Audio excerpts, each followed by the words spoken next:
You may be seated.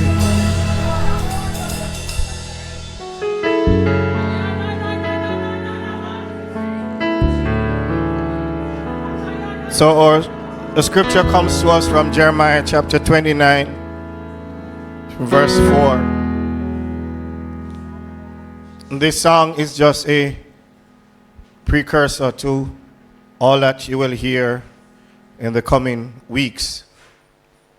This is what the Lord of heaven's army, the God of Israel, says to all the captives he has exiled to Babylon from Jerusalem. So he's doing it. If he's doing it, don't fight it. Or you can fight it. But it makes no sense to fight the hand of God. If he has brought you into a situation, then there is a purpose to that situation. And so he would want for you to go through this situation rather than fight it. If he has brought you into captivity, don't look for a magic wand to get you out.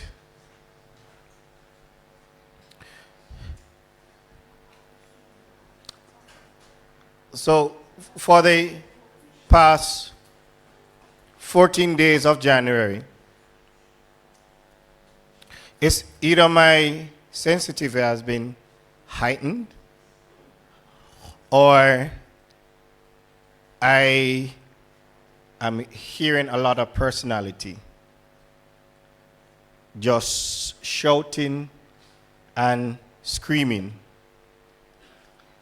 And what I'm getting is that we will have to learn to find a way, and this is not being selfish now. I think the appropriate word is focus. Because you're going to hear a lot of emotions. You're going to hear your emotions screaming out. You're going to hear your friends' emotions screaming out. You're going to hear ego screaming out. And it's all designed for you to ask yourself one question. Am I going to focus on what's happening to them? Or am I going to focus on where I'm going? So the essential thing about your life in 2024 is understanding what's God's purpose. Why am I here? What is my situation about? Where am I going? What do I need to do to get there? And I guarantee you, for the rest of this year, for every assignment that you will take on, you are going to be distracted.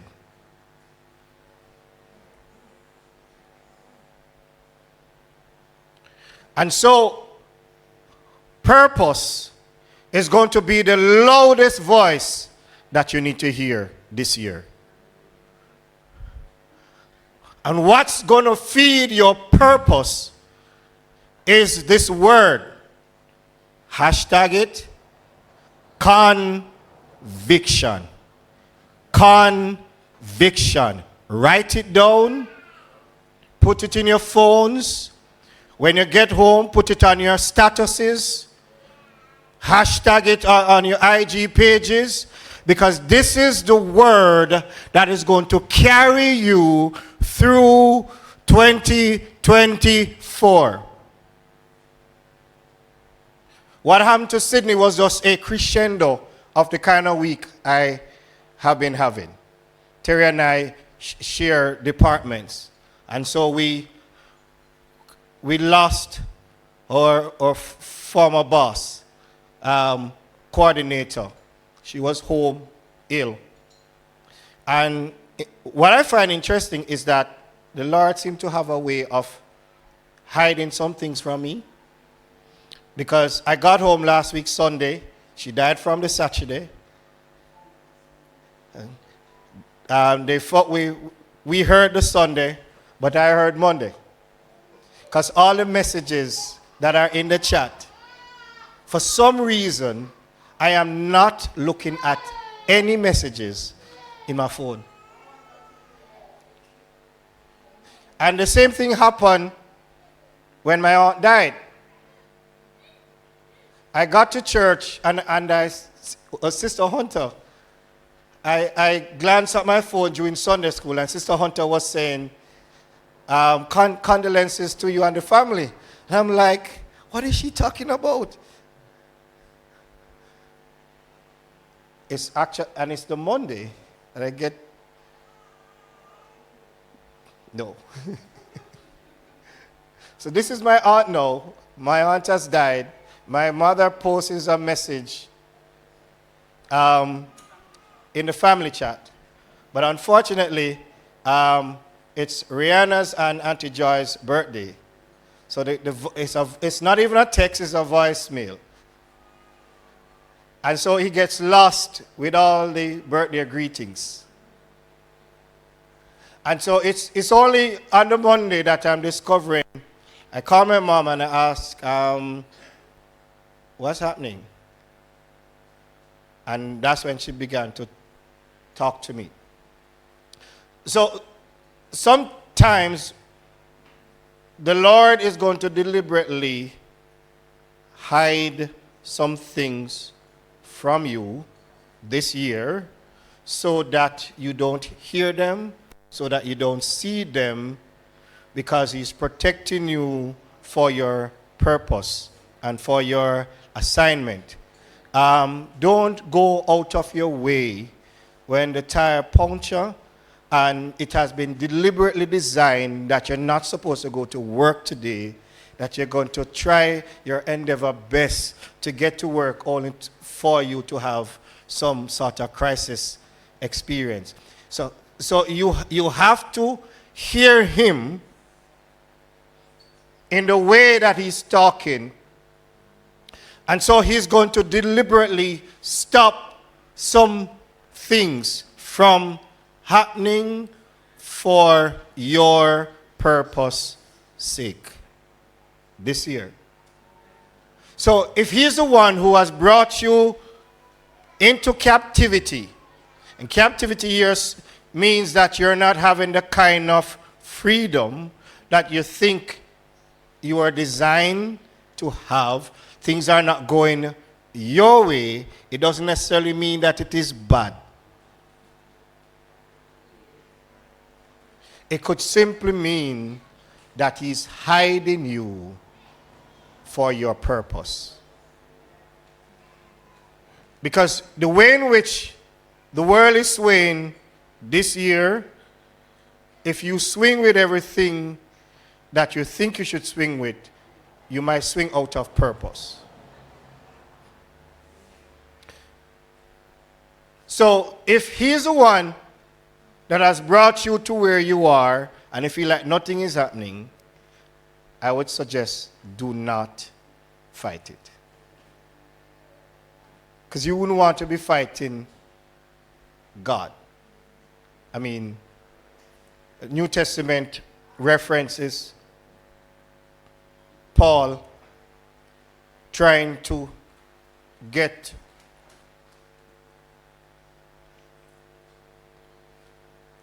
to Damascus to destroy Christians, and the light shines from heaven and struck him down, and he asked the question, who are you, Lord?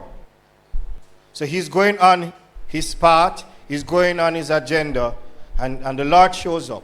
And the Old Testament reference to that, here's this man who was also sent to persecute the children of Israel, and he's riding on this donkey, and the donkey comes to a stop because the donkey is able to see that there's an angel in the pathway The messenger of God has come to stop the messenger. So you are convicted and you're sure that what you're doing is right. But the same message that you're carrying, the same message, there's a messenger who's stopping the message. Am I making sense? So you are sure that this is what you need to do.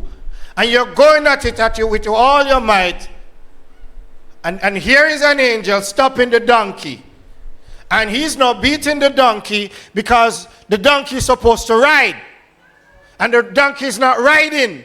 So he's saying something is wrong with what I'm used to. Something is wrong with how things should be operating.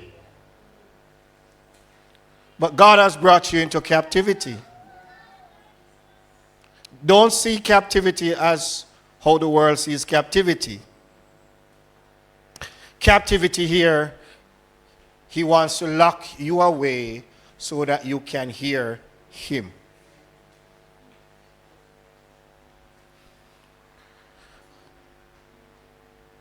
So he's going to stop you to protect you. Because there are some funny things that is in the elements. And we don't want to get to the point that something happened for us to figure out, oh, that's what Pastor was talking about. Oh, that's what God was trying to stop me from. You don't want to, I mean, there are too many stories in the Bible for us to redo. For instance, Christians are not supposed to be martyred.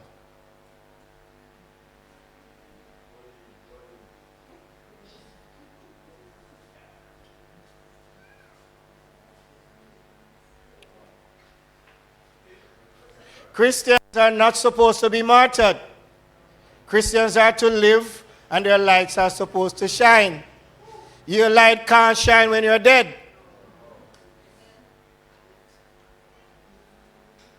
But we feel that once we read the Bible and we see people dying for Christ's sake, we form an opinion. And here is Paul and Balak, I believe his name is, running ahead with this conviction and this message. And God is saying, whoa, slow down. You're missing purpose. So I have to stop you so that you can find true purpose. And then I will release you.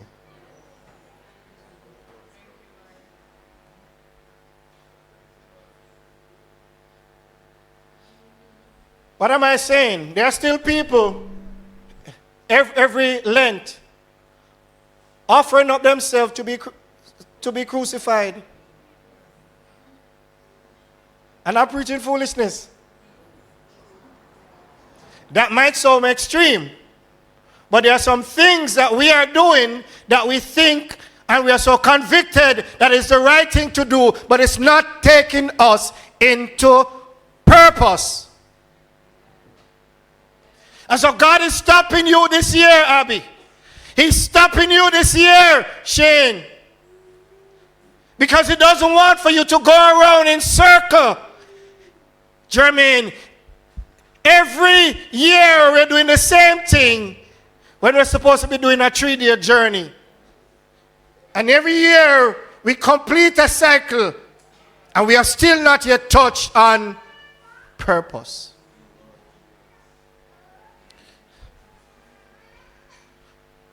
So what is verse 4 saying?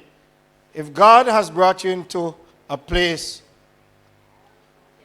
of you being stationary, before you move, find out why am I here? Find out what am I doing here? And make sure you hear him saying, the way is clear, you can now go. Next verse. So because you're not going anywhere,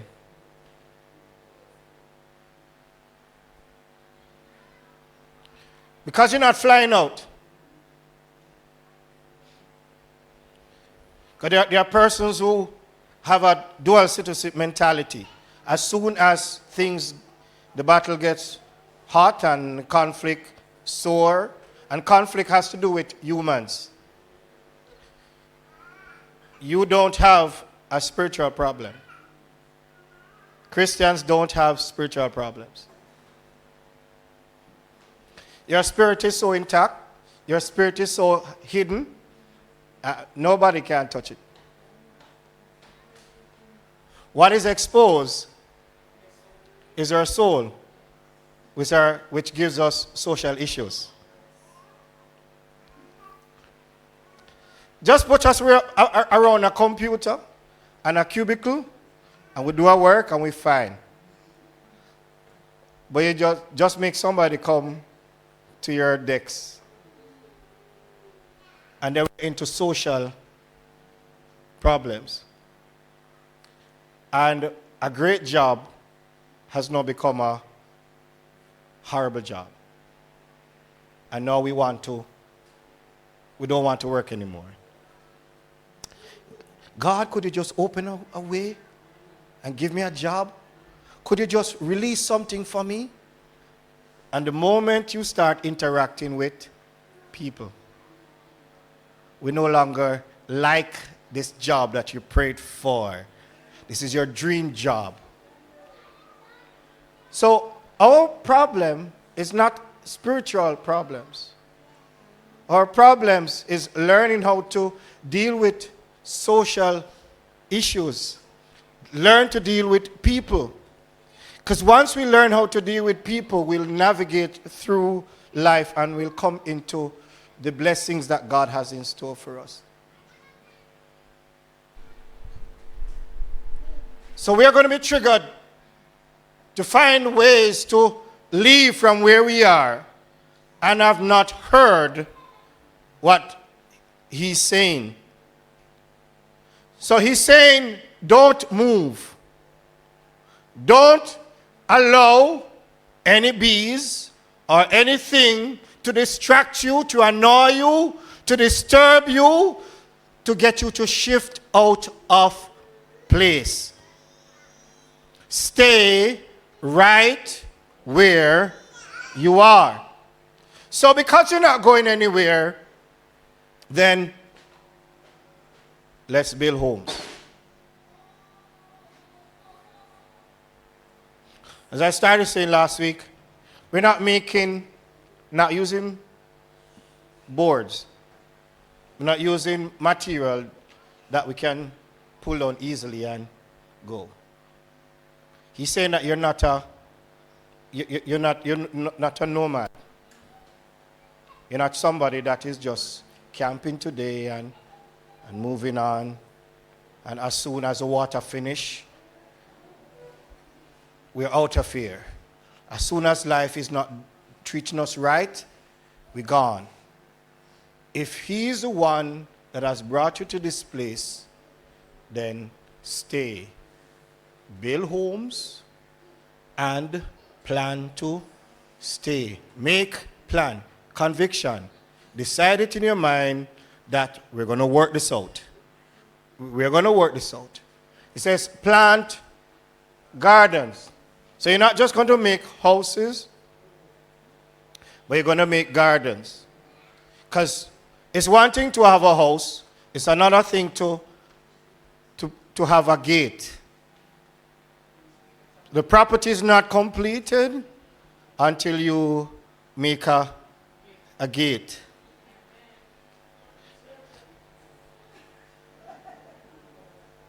The fence, your gate. So you're inside your house and it's nicely painted, but outside still rough cast. It's getting there, but it's also incomplete. Because it's inside is painted and well decorated, you become comfortable and satisfied. But the work is not yet completed. So we're going to go outside. And we're going to take the plans outside. So whatever we are doing on the inside, we're going to decorate on the outside. So we're doing the house, we're doing the outside, we're doing the lawn, we're doing the gardens, and we are putting up a fence, and we are putting up gates. Because the more effort that we put in is the more value we're going to have this year.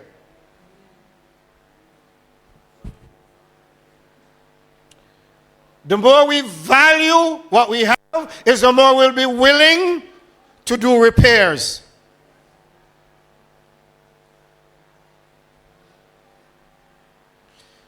You will see old trucks and old cars on the road. There's no car coming to take it up.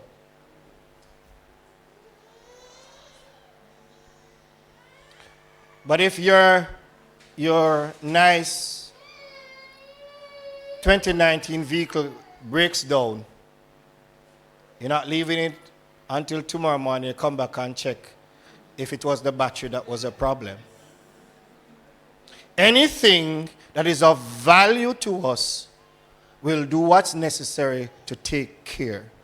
So the first thing that God is asking you to do, don't be in a hurry to run. Stay and put some things in your life. Put some value in your life. Do your foundations first. We're talking about you, you know. We're talking about building you. Build home. Build your character. Build quality about who you are. And plan to stay in the process. Plant gardens and eat the food that they produce. And he's talking about independence. Because when you are reliant on persons, then you have expectations. And when you have expectations that are not being fulfilled, then you become disappointed. So he's saying that I want to teach you how to become self-sustained and self-sufficient. Because man shall not live by the bread that he can get from somebody, but by the word, the instructions that I will give you to teach you how to fish for yourself. So take your time with me. Don't be in a rush to go places. Sit at my feet so I can teach you things. I want to show you how to live this year. I don't want for you to go out there and then make mistakes and have accidents and then, oops, how did I get here? Next verse. Because we're not going anywhere, we are going to form communities. What are we going to form? Communities. So we are going to learn how to live together. Amen? So we are going to get married. And we are going to have children. And this is a song that we just did. Your children and your children and your children, grandchildren and great-grand. So Kyla is now thinking about her great-grandchildren.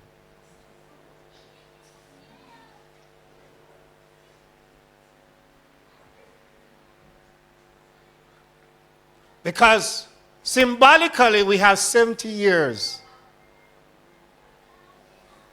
We have 70 years. So if you're going to be here for 70 years, then you should have a plan as to what you need to accomplish. Because when this 70 years is wrapping up, you cannot be thinking about having children. You should have had your children already, and they are planning to have their children. So he's saying, I am taking you on a journey, but you're going to rest here for a period in time. So I want you to get context I want you to get a view. I want you to get a perspective of all the things that you need to begin to see happening in your life throughout this process. 2024. Marry and have children. Then get over yourself. Make sure you enjoyed your marriage, and then you get over yourself, because now, Terry, it's no longer you. It's you finding spouses for your children. In other words, if when you're supposed to get in looking spouses for your children, you're looking spouses for yourself. It means that about 30 years of your life was depleted.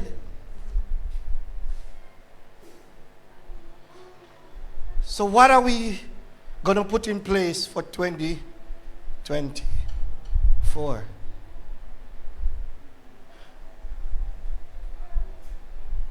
And so it says, multiply. Do not dwindle away. Don't decrease. So if we go into Tivoli, you should see more Christians or more sons of God than non-Christians. Because there's a mathematics at work that is saying that wherever you are planted, in NHT, at Bureau of Standards, at the University of the West Indies, at the University Hospital of the West Indies, wherever you are planted, you should multiply.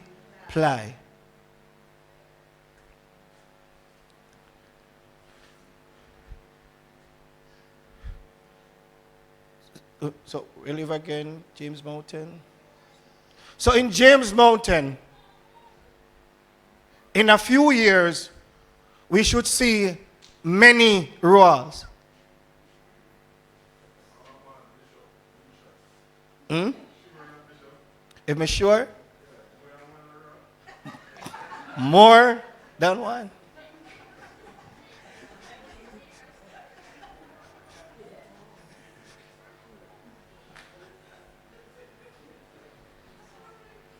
And more than one of Philbert.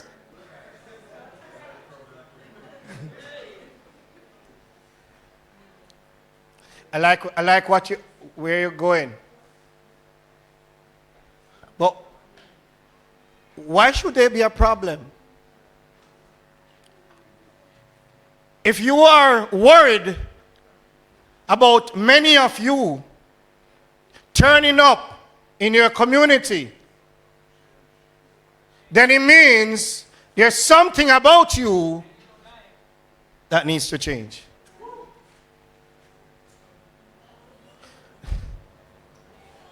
Because nothing is wrong with the script.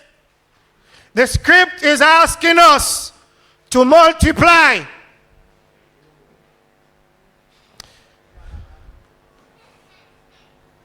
He's not saying because there are issues that are not yet resolved that you should not multiply. He's saying you need to multiply. But if you are afraid that if you multiply, you won't like what you see, done it,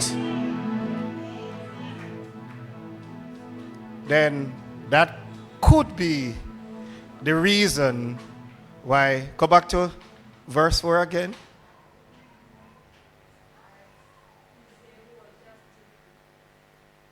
He has put you into captivity. Because if I let you go now, and you start having seeds, and you start multiplying, do you like the many of you that's going to be out there? See the litter of puppies that is coming out of your loins. And you're looking at them and you're getting annoyed. Jesus.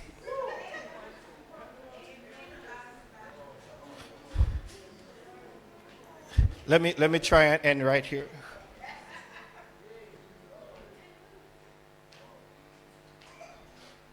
So David climbs up on his roof. First of all, he's supposed to be leading the battle. And he sends his second in command. And so he's in the right place at the wrong time. And he sees Bathsheba. Long story short, he sends for her, has sex with her, calls back her husband.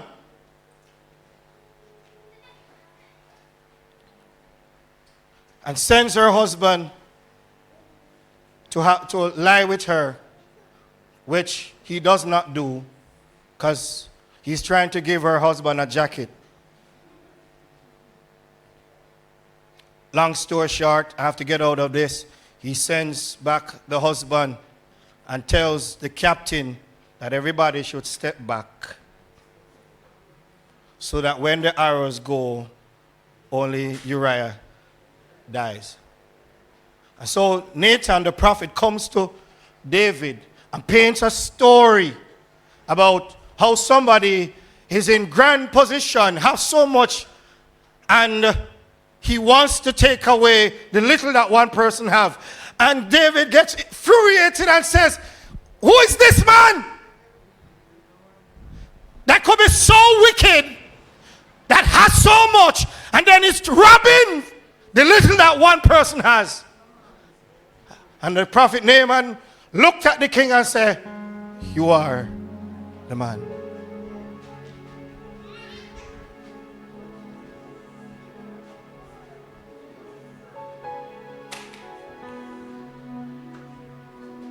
So maybe your problem this year